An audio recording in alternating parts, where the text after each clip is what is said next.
Hi everyone, it's Riggs, and welcome to the channel. I'll try to do a lot of these short videos on topics I find interesting, and I'm hoping that some of you will find them interesting too. I'm a big Indiana Jones fan since I was a little kid. I've seen the original 3 movies more times than I can count, played the games, read some comics and books, watched the Young Indiana Jones Chronicles during its original run with my dad and brother, so this is a lifelong fascination with this great character. Like most people, I was pretty excited for a 4th movie, and hoped after so many years in development hell that we'd get something as good or close to what we'd had before. Those hopes were dashed in a theater on May 22nd, 2008, when I saw Kingdom of the Crystal Skull. And you know what? I've yet to sit through that movie again in the last 14 years. I've seen bits and pieces, but I've avoided it like the plague. Anytime I stumble upon the first 3 movies, I will usually change the channel to that and watch it alongside of whatever else I'm doing at the time. Having loved this character for so long, I wish he'd be retired. I am not enthusiastic at all about the impending Indiana Jones 5 that we'll get in 2023. Disney's stewardship of Lucasfilm properties has had a pretty bad track record in my opinion, and I don't have a lot of hope that Indy will be handled any better. Sure, Harrison Ford is still in pretty good shape for his age, but as a 10-year-old rewatching The Last Crusade, I never would have imagined that a swashbuckling octogenarian Dr. Jones was something anyone would have wanted to see. For some context, Sean Connery was not yet 60 years old when he appeared as Henry Jones Sr. in that film.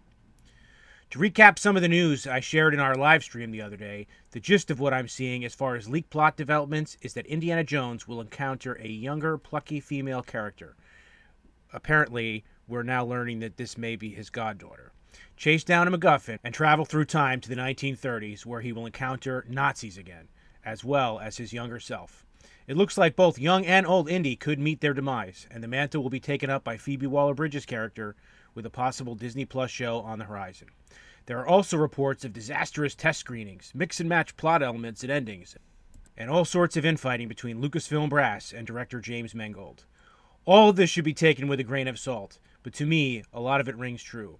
James Mangold has denied a lot of these rumors, but we're in an era where fan outrage has frequently been greeted with denials from creators, which then turn out to be total lies. I've been watching news coverage since the embargo on press coverage for this movie seems to be lifted, and it sure points to some of these things being confirmed. We've just learned that Harrison Ford will be de-aged to his younger self for some scenes in the movie. I'm seeing speculation that this could be an opening for the film with a flashback, but it could also point to some of these plot elements we addressed before. With Harrison Ford entering his twilight years and a lot of money tied up with acquiring Lucasfilm, it makes sense that Disney executives would want a way to keep the franchise going, which would leave us with 2 options: recast the role or replace the character. Now, years ago, there was a lot of speculation on this Chris or that Chris getting the role, but that was a long time ago, and there is no indication that any of that will be happening. I'd like to have seen recasting. Harrison Ford will always be Indiana Jones. Throughout history, great actors have been replaced for these types of roles.